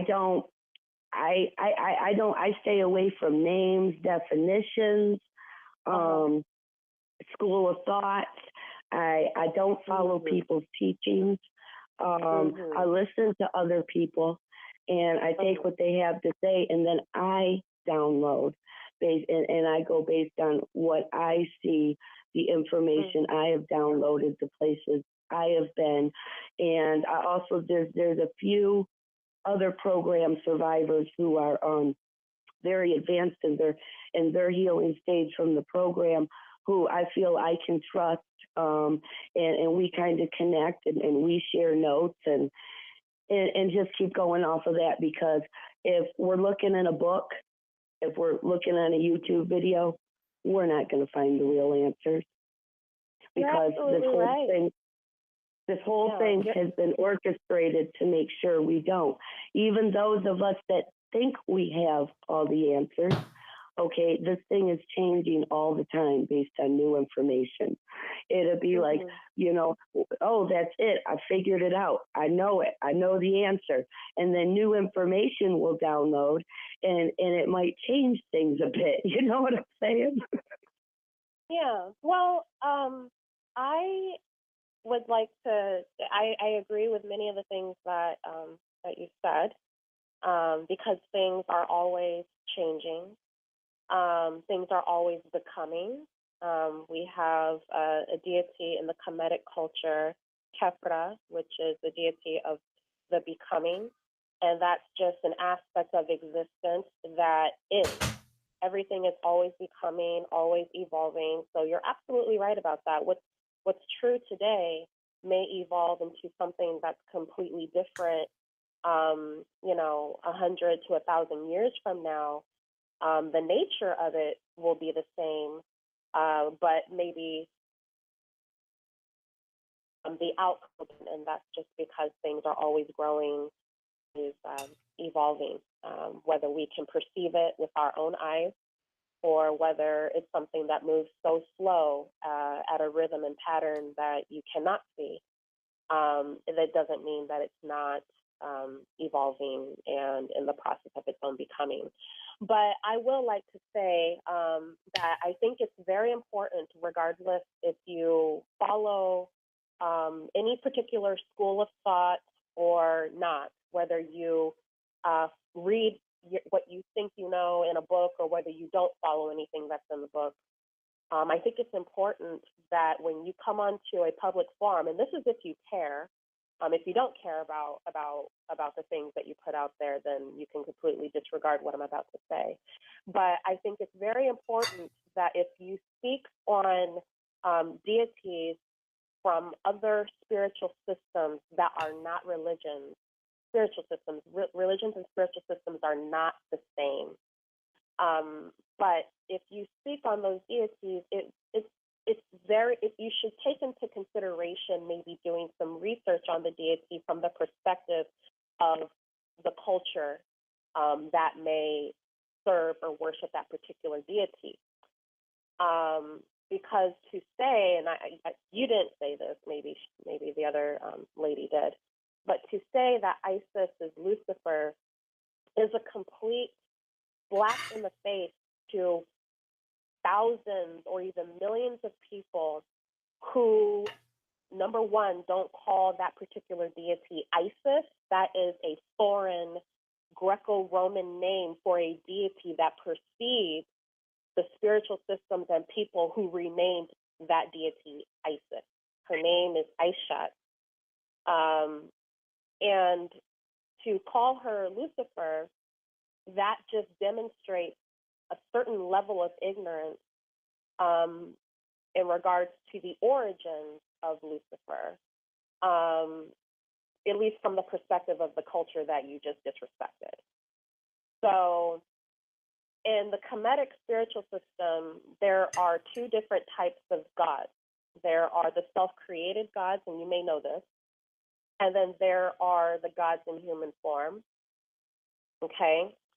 And so when we're talking about Lucifer, evil, destruction, in the Kemetic system, we have a bunch of names to describe what is evil, what is destructive, and then what is necessary for the balance of the universe. Because in order for there to be balance in the universe, you have to have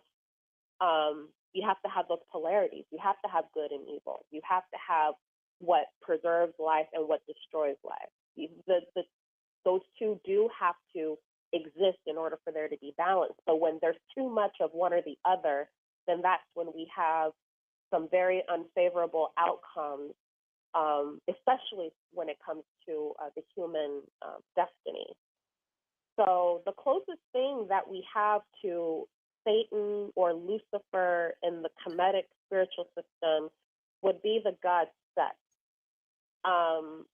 And then the closest thing that we would have to where Greco-Romans got the idea for the Virgin Mary would be Aishat or Isis. And this is all very common knowledge, but I just wanted to give a reminder that Kemetic spirituality and Kemetic people still exist today. Yes. So to take their deities completely out of context and just completely disrespect the spiritual system and the culture that is still alive today. Most people don't know it, but they are still alive today in many parts of Africa, and we're expanding. If you care about being a decent human being, and if you care about truth, it would be very wise to seek these people out and gain a very strong understanding of where they're coming from, the ideas that are presented from a spiritual system that is very, very, very, very old and very, very, very advanced. Probably much more advanced than a lot of this new age stuff that seems to really just come from people's opinions and emotions and thoughts. Nothing that can really be traced back to any true origins besides people who've left the church. I think it would be, at least have that much of a consideration. You never know who you're offending when you make these types of statements. Right. Well, I didn't say that because I don't know enough about the history of Aisha or Isis. Now, as a Muslim, which under one of my military created alts, I was for almost 20 years. Okay, and I went very deep. They used me as a teacher in the Al-Sunnah school as well as Ahlul Bayt. And so I'm familiar with Aisha on that standpoint. But however, I have broke that program. That no longer exists. Oh my God! Okay, I haven't been on this chat for like 10 minutes. I was cut off. Yeah, no, I didn't even realize that. So I'm sorry. I know. I've been trying to call and everything. Yeah. Okay, Lisa, can I ask you a question, please? Okay. Were you aware of my work? Ellen? Yeah, it is. Yeah, it is. Is this Ellen? Were you? Yes, No, it is. It's Ellen. No. Hello? No, I'm not aware. Yes, can you hear me? Were you? Yeah, I can. Okay. So, were you aware of me before this day on the Lancescurv show? Did you ever hear of me? Did you know anything about me? Not that I could recall, but my short-term memory is not very dependable right now because of the mind control with the AI that's done to me. Okay, great. All right. Now, I'm just going to ask you if you have any more questions to me, and then I want to get back to my interview with Lance. Oh, go ahead. Do you have any more questions for me? Do you have any questions for me? No, I think the other lady had a question. Yeah, no, she's gone now. She's still watching this show, but she's gone. She might call in or whatever again, but she said what she had to say. But Lisa. I'm full of food. I'm good. I want to get back to definitely to the show. I just want to say that if I step away for a second again, my father-in-law is doing all the lawn stuff, and he's 80 years old and he's out there swinging it, and he still works. He still has his own business doing the same thing. He's up here for a couple of weeks with us, so I may have to unplug or mute because if he brings that lawnmower near this window, I doubt if you'll hear it, but that's the deal. If I get up and run away and straighten them out, but go ahead. This is getting really interesting. Right. Okay, thanks. Yeah. All right. So I'm sorry about that break, but I was just cut off and I didn't, couldn't get back on. I had to find your YouTube channel with wow. other devices. I thought you were on that whole time. That's so terrible. No. But No. if in case that happens again, well, there's an 88 number that's across the screen, but you can call my cell. But I had my cell turned down, so I didn't even hear it. And I kind of because you're on that special kind of phone, I don't think you'd be able to call through the 888 number. So I had you call me directly, and I passed you in. I couldn't even find the number. I was scrambling trying to find the number, but that's okay. Yeah. All right. So I want to stay on topic here. Okay. I want to get back to because I appreciate other survivors coming on and telling their stories, but that's why I'm talking to you today, Lance, is because I want to cut the truth, separate it properly from what I see going on in these survivor stories, right? Which I find to be wanting, quite frankly, right? So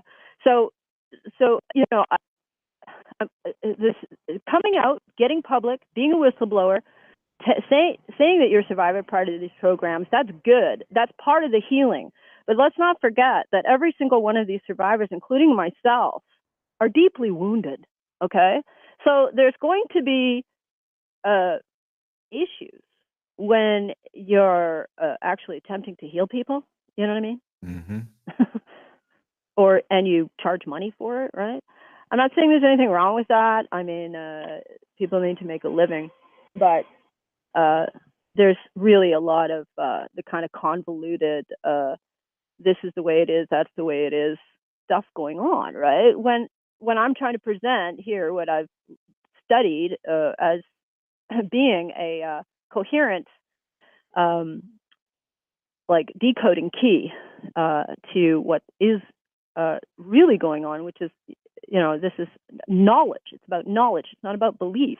And it's not about, doesn't mean that it wasn't true, whatever Lisa Renee or other experienced or survivors that are out there doing their thing, coming forward, which is good.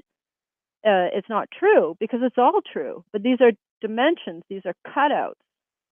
And those are cutouts. Lance, you have a good day. You have a good day, Lance, because yes, everything I say is true, but however, you have a good day. This is not going to work. Thank you. Okay, we'll talk later on, Lisa. Okay. Go ahead, Ellen. Thank you. Yeah. Okay.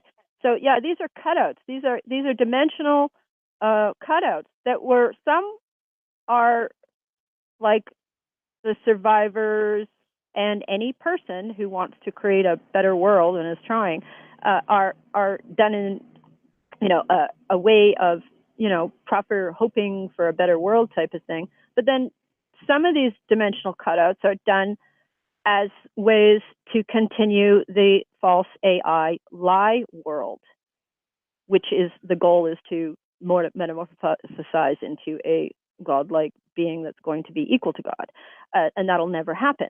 And that is what the MK Ultra, Deep State, Super Soldier, My Lab, all those programs, satanic ritual abuse, it's all the same. That's what they're all doing. Okay, so I'm attempting to flatten these arguments and so that it can be clear and to people, so that they're not lost in the clouds, Right. in their heads of like saying that, I'm on another dimension, so therefore, I'm going to tell you something. That's just nonsense. It is. I'm not. I'm on this dimension, and I'm on the others all at once, and that's our birthright, on the good and the bad side. It's not really a mystery. I hear you. It's been blocked. It's been convoluted. It's been, it's been it's been played in many myriad of ways to many different tunes through the eons since the beginning of time. But it's all coming to a head. It's flattening like a Photoshop file right now. So we don't have to engage in these false dialectics, in my opinion, right? So that's what I want to say about that. And that's a message for survivors. But I don't just have a message for survivors. I have a message for the world, for everybody. It's not about becoming something else. It's about realizing who you are and separating the DNA, the two strands, from each other. And what does it mean? I mean, a lot of this is high octane speculation, which is what I really enjoy engaging in rather than arguing. And I find that I can do that with you quite easily. There's much more of a flow with certain people. I don't have a flow with Lisa Renee. She never even heard of me. I know her work, but she's never even heard of me. She just came in here and inserted her programming, which I actually find wanting in terms of what I am trying to decipher, right? Because it's a shard. It's a shard. It's a dimension. See what the program did was try to shard off a reality, make a future with our soul currency, which is actually RNA, which is a substance that is made through the substance that is made on Nibiru. Yeah. And that's what the crossing is. That's what the Jesus dying on the cross is actually. This planet, Nibiru, was pierced in order to make man. So the substance that they used was this glycos or something or other. I'm not sure what the name is. It's a glycos something. And that is what is used to make RNA. So RNA is, and that's why there's so much confusion between Lucifer and Jesus and good and bad and Atkin and the devil and Lucifer is not devil, it's not da. It is all the same. And Jesus was called the morning star just like Lucifer, right? But Lucifer is Eve, is Mary, is Rebecca, is Isis, is Ishtar. Lucifer is that figure in the Egyptian hieroglyphs of the wings. Lucifer, she has the wings. That's covering, and that's what she's always doing, covering up. It's the wings, and that's what this whole life is here, is covering up. So it would create, these stupid programmed slaves like humans, and cover up the truth. But it's there, and now we're coming to the time, the end times, that we can. And I'm sorry for some people who just immediately dismiss the Bible as being, all false. Because of the fact that it's usually used as a mechanism for false preaching. Are you there, Lance? Yes, I'm right here listening. I'm letting you flow. I just want to make sure. Okay, yeah. And because it is one of the, if not the most, clue-planted books out there. So, I'm not really interested in that I went to the moon or whatever, or teleported here or there. I've done all that. As part of the projects, I have lots of dreaming experiences that I could share. It's not why I'm here today. I have to work backwards. If there's going to be time in my life that I can share that, that's great. But for now, I'm going to talk about what is relevant, which is this process in the last 2 years of seeing the picture and this uncovering, because I was covered. I had turned off so many of my receptors because, well, for one thing, there was a lot of trouble in my family, and I didn't want to appear crazy either. So I turned off a lot of that. But at the same time, I was doing myself a disservice by basically shutting down, basically dying. So I've turned on a lot of these capacitors inside my brain now, which is helpful for healing. But remember, it's the same mechanism as the darkness, basically. It is. It's magic. That's what it is. I'm recognizing it. I'm talking about it. But I'm saying it so that people who are, consider themselves good people can get it. Because I became that so that I wouldn't become a new age whack job, basically, Gotcha. or a psychophantic zealot, even though I can sometimes come off like that anyway, but that's my character. But that's why I basically, I became a just a regular business person, a salesperson. That gave me much access to people and their thinking, because I don't know if you're aware, but when you're doing business with people, the conversation can easily deflect into some really, really way out subjects. People are hungry, and you are aware because you're a bus driver, right? Yes. People are always hungry for this subject matter, for this to explore their spirit. But they're not hungry to hear some frickin' wacky bullshit, because it's always going to be relegated to the 10%. And that's where the New Age movement is. It's at 10 to 15%. That's where it is. And you could put all the David Wilcox and all of them in there.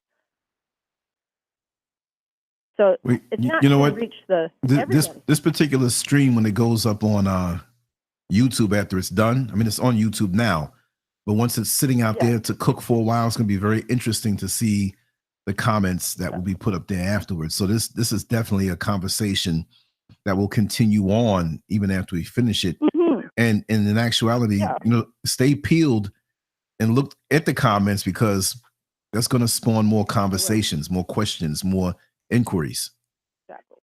That's right. And I'm doing this for that reason, in a way that I can feel confident, get behind my words, so that I will be able to handle the attacks that are going to come.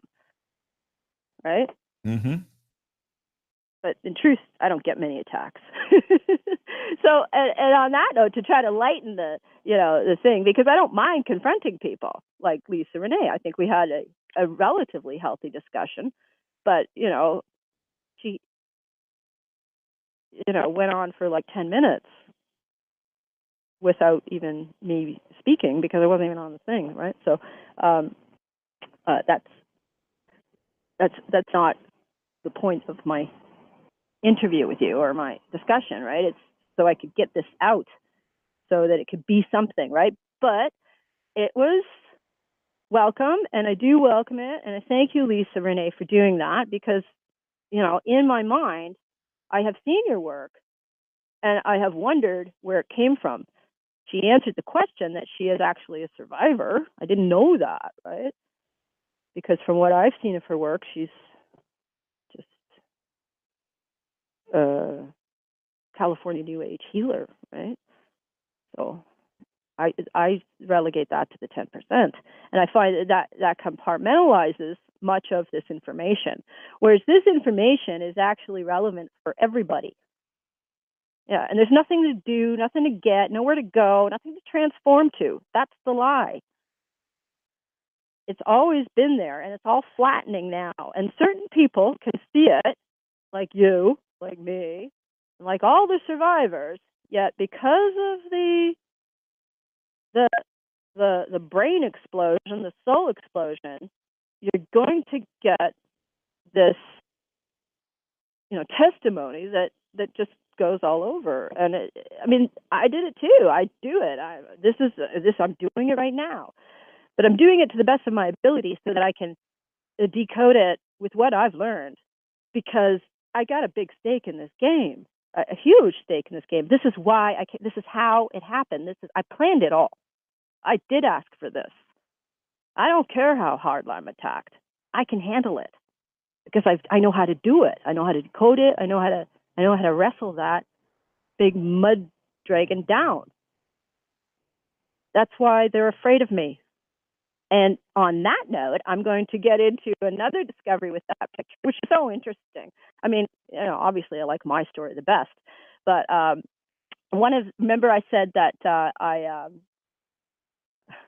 I do research on that photo regularly, because that photo is constantly giving me clues to who's using it, who's spreading my message, and who is, giving me information. So recently, somebody, because what I've done is I have taken those inserts that are on that photo. One is strain all urine, and then there's another one that is a little description in some old courier type face that's the original inscription that isn't true. If it were true, it's not me, because the dates don't line up. If that was me, it would be like between 70 and 72, not early 60s.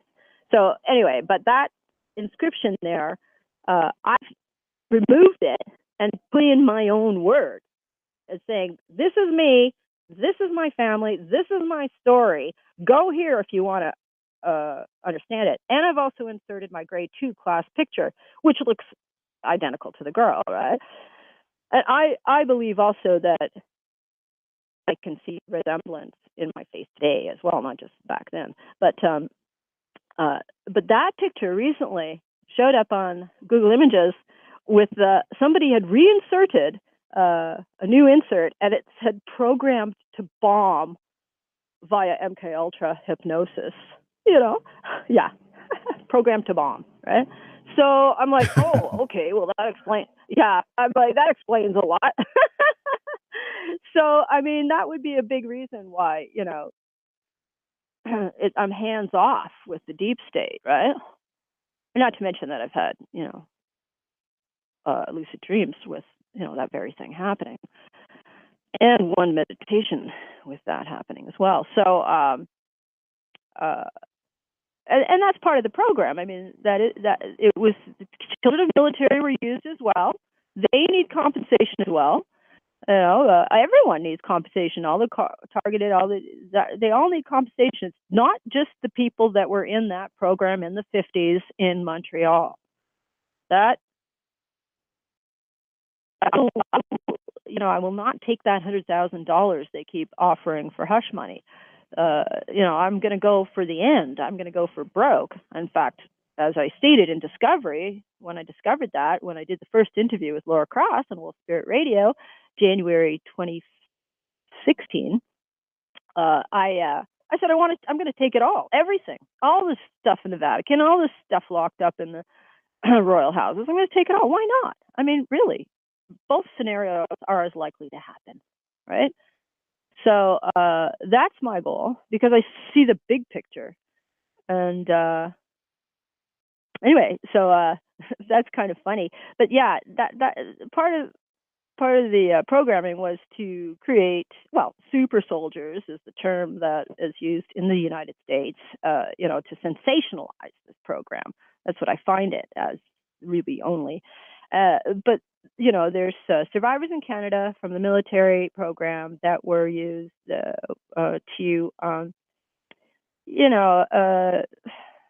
as weapons of war, train in different areas, psychically. One survivor told me that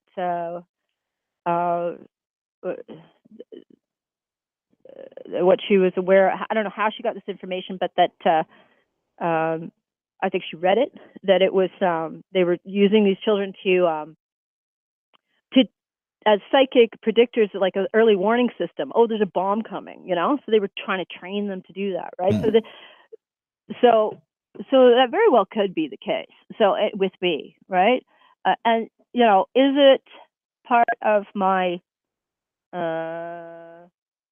you know, MK Ultra programmed it into me? Is it because I could do that anyway because of my DNA? You know, it's a mix of all of it. That's the thing. It's one side's true, the other side is it's a true and it's a lie, all the same thing, everything. So you have to kind of look at everything like that and flip it over and find the truth for yourself. So it is a process. It's an action. And it's an ongoing action, and it flows, and that's what knowledge is. So that's why it'll never be an actual diatribe or an actual resting place. It's not going to rest. It'll never rest. It'll always keep creating itself again, so that we can get to the end, which we're at.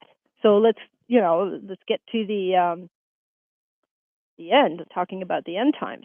Because as much as I would like to create that alternate reality here, well, that real reality of like a better place, you know, an alternative community, you know, I've been trying to do that for years, like before I did any research in MK Ultra. And every one of them fails, like most of them fail. 90% of these alternative communities fail or have. And some of them have persisted for 30, 40, 50 years or more, but most of them fail because of this reinserting of the parasite that keeps going because people aren't aware, and you know, it's never meant to get a foothold here because this world was built by the fallen angels, Enki, Lucifer, in order to be the petri dish. And that's what it is a petri dish. Mm-hmm. And we're on the surface, and then underneath is the hollow earth. It's like a, you know, half of a basketball, or maybe a third of a basketball.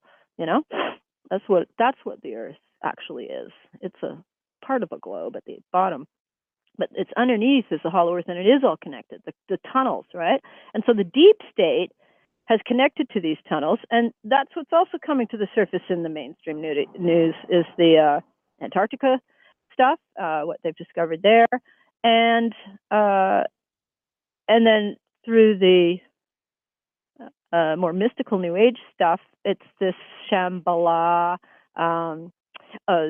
Madame Blavatsky, she wrote about those tunnels and Shambhala and this thing, and all the Dalai Lama and the Tibetans, and it's through every culture, and there's books written about it. There's plenty of books written about it. So it's beyond the fantasy realm. It's actually it's well documented, in fact. So it's just not part of our mainstream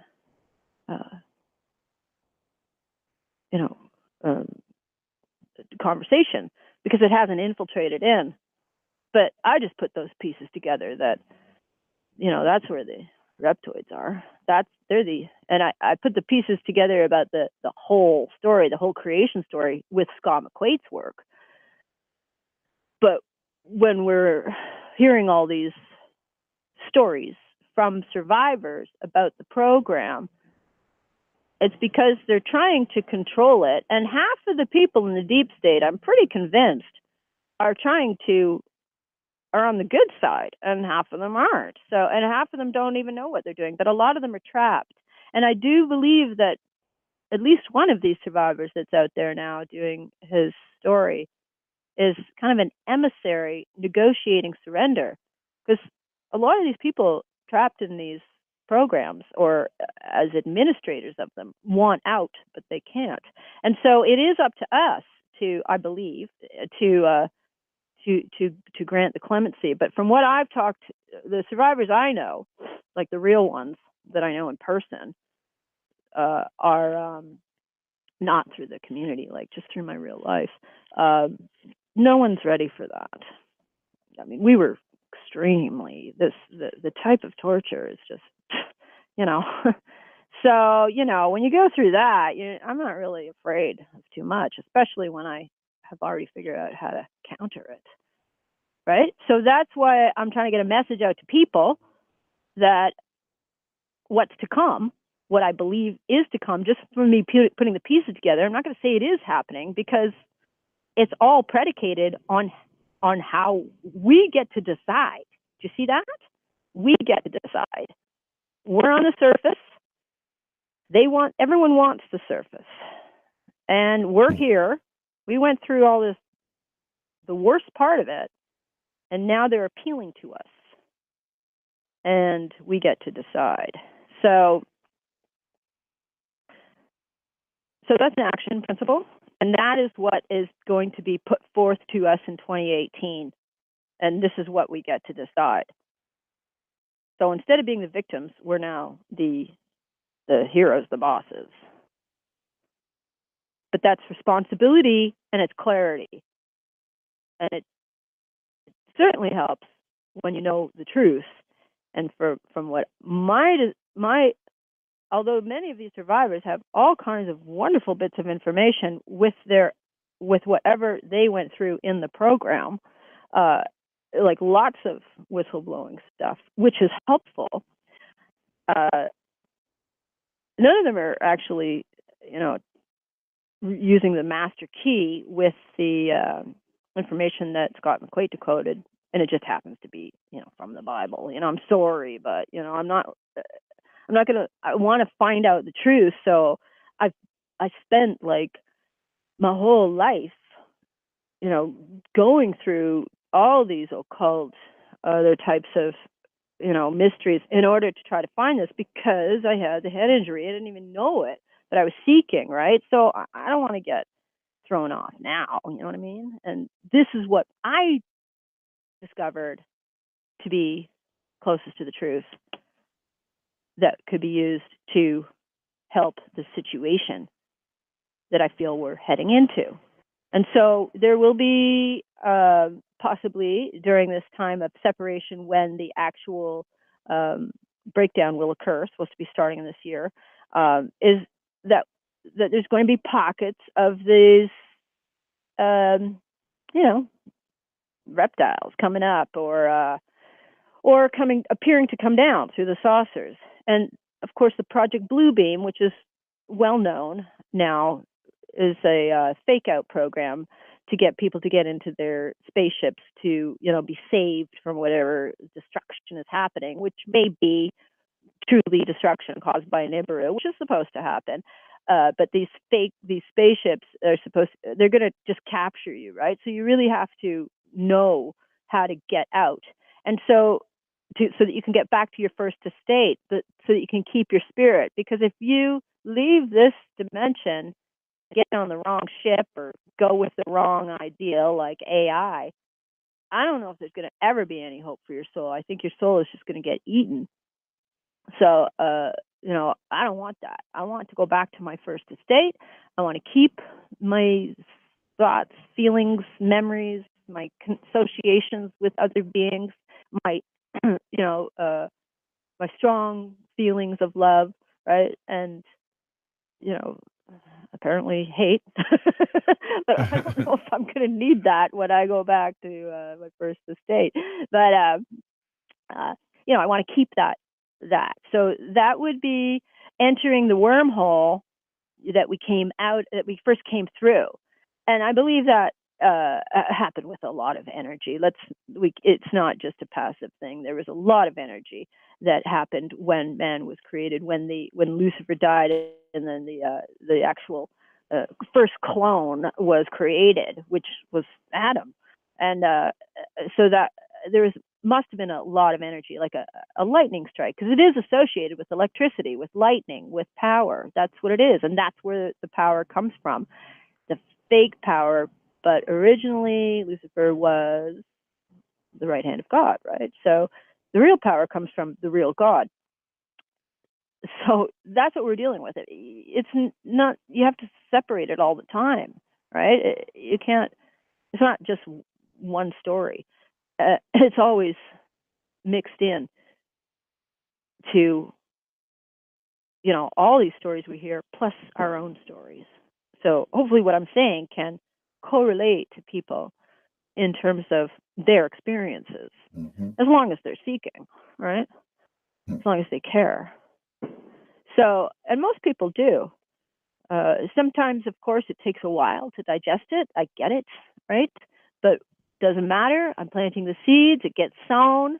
And if what I think is also true, that some of us came down as primes, I call them, and there's another survivor out there who uses that term as well, that, you know, our particular auger, RNA, has a little bit more of an influence on the holographic universe, the reflected back, the made up fake world that we think is real, than other people. Just a little bit more, because we were more prime. I don't know, whatever, arch negative, which is just closer to Jesus, which is closer to Lucifer, because remember, Lucifer was Jesus's mom. I know, I'm sorry to break it to Christians and that. I'm not invested like a lot of them are in that story. But if you read Dr. Scott McQuaid's work, you'll find that's what he has uncovered. And if you can look at it squarely and take it all in, and however long it takes, I suggest do it, then it starts to make sense. So anyway, I think that, you know, that would mean that more of my essence is used to create the medium of which we live, which is why survivors always recognize their own lives on TV, right? And, you know, let's talk about Stranger Things. I mean, that girl definitely could be me. I mean, her name is Elle. My name is Ellen. Her real name is Jane.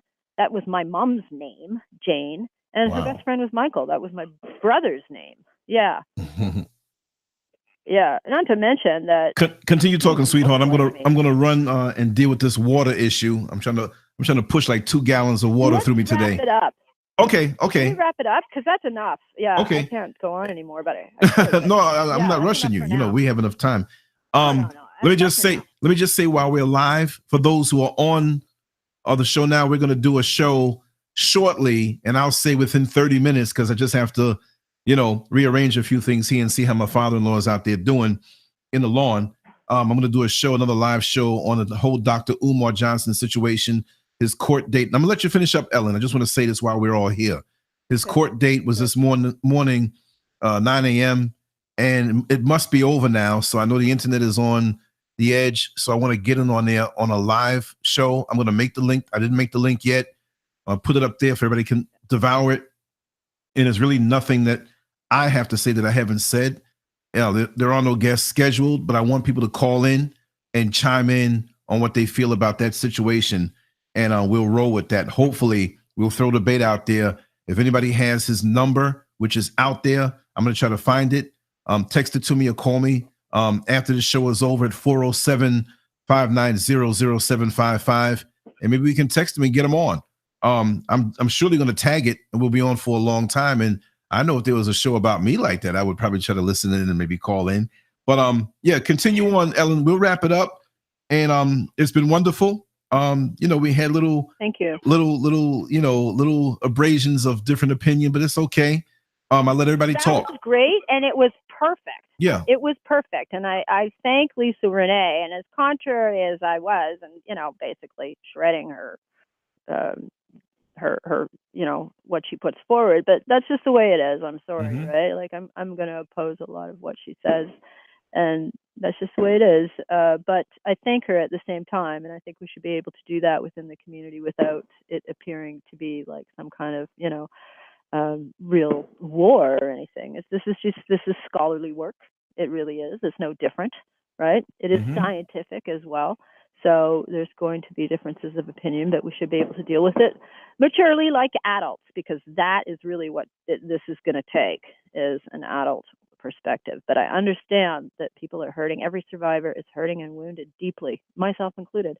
So I want to thank you so much, Lance. I have a blog, Raw Traveling, but if people want to connect with me, just type in MK Ultra Girl and you'll see the picture, and then you can find me that way. That's it. And I don't have any, donate. There's a donation button. That's it. I don't have anything else set up yet. Mm-hmm. I support myself with the business, or you could buy some of my art. That's one thing. All right. So thank you so much, Lance. I'll let you get back to your day. I'm going to get on with mine. Yes, Ellen. And thank you so much. Yes. Good luck with everything. We'll talk soon, and I'll look forward to the follow up. And we're not going to wait a whole year to talk. No, we won't. No, we won't. All right. All right, sweetheart. Bye-bye. Love you. Thank you so much. Bye-bye. Yes. Thanks. Okay, bye-bye. All right. Love you too. Mm-hmm. Bye-bye.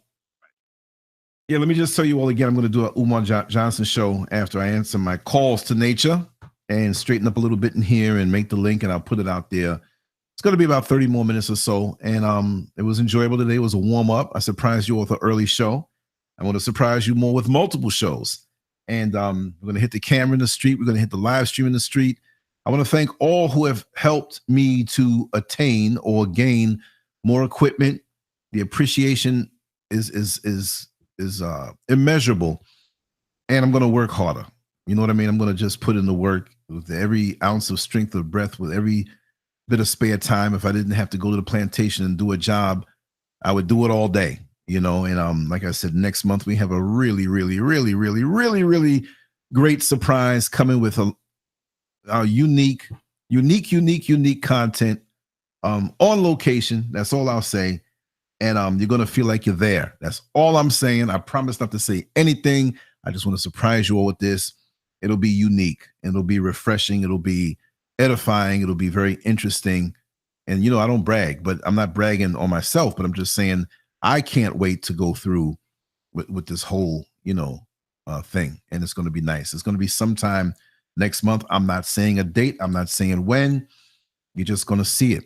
You'll be able to interact, but you just see it. So it's going to be that kind of thing. So anyway, Talea, I'm going to make the link. I'm going to call you about 10 minutes or less, but I'm going to make the link after that. We're going to talk about Umar Johnson, and I welcome everybody to come in and, vibe on it. And myself and Talea will hold the floor. It'll be Talea's floor for the most part. I'm just the person pushing the buttons, but I want us to go in. I want to go in depth and hit every angle, as I know you can, Talea, and you were excellent. You know that, right? Matter of fact, let me call you now, Talea, after I get off. I'm going to hit these buttons down, and we're going to be back. Take a break, y'all. And if you can come back, come back. There's no link yet. We're going to make it. And we're going to have a good time this afternoon. You take care. See you in a little while. Bye-bye.